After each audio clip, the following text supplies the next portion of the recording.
பாரதிய ஜனதா பொதுச் செயலாளரான வருண் பெண்களிடம் சீறி விழுந்த சம்பவம் பரபரப்பை ஏற்படுத்தி உள்ளது. முன்னாள் பிரதமர் இந்திராவின் பேரனும் மேனகாவின் மகனுமான வருண் உத்தரப்பிரதேச மாநிலம் சுல்தான்பூரில் பாரதிய ஜனதா சார்பில் போட்டியிடுகிறார்.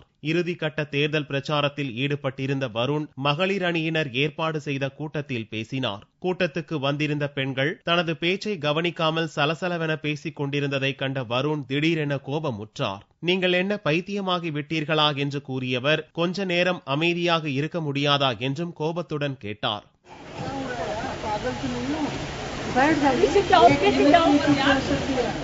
பெண்கள் அமைதியானதும் பேச துவங்கிய வருண் ஒரு குழந்தை தொடர்ந்து அழுது கொண்டிருந்ததால் மீண்டும் கோபம் அடைந்தார்.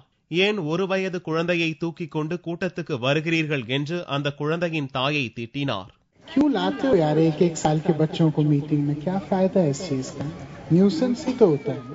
வருணின் கோபத்தை தங்களுக்கு சாதகமாக எடுத்துக் கொண்டுள்ள பிற கட்சிகளின் வேட்பாளர்கள் ஓட்டு கேட்டு வரும்போதே பெண்களை மதிக்காத வருண் வெற்றி பெற்றுவிட்டால் எப்படி மதிப்பார் என்று கேள்வி எழுப்பியுள்ளனர். அண்மையில் அமேதி தொகுதியில் பெண்களின் முன்னேற்றத்துக்காக காங்கிரஸ் துணைத் தலைவரும் பெரியப்பா மகனுமான ராகுல் செய்த பணிகளை பாராட்டியதன் மூலம் தாய் மேனகா உள்ளிட்ட பாரதிய ஜனதா தலைவர்களின் கடும் கோபத்துக்கு வருண் ஆளானார். பாரதிய ஜனதா கட்சி வரலாற்றில் மிகவும் இளம் வயதில் பொதுச் செயலாளர் பொறுப்பை எட்டிய வருண் கடந்த தேர்தலில் பிலிபித் தொகுதியிலிருந்து எம்பியாக தேர்ந்தெடுக்கப்பட்டார் என்பது குறிப்பிடத்தக்கது.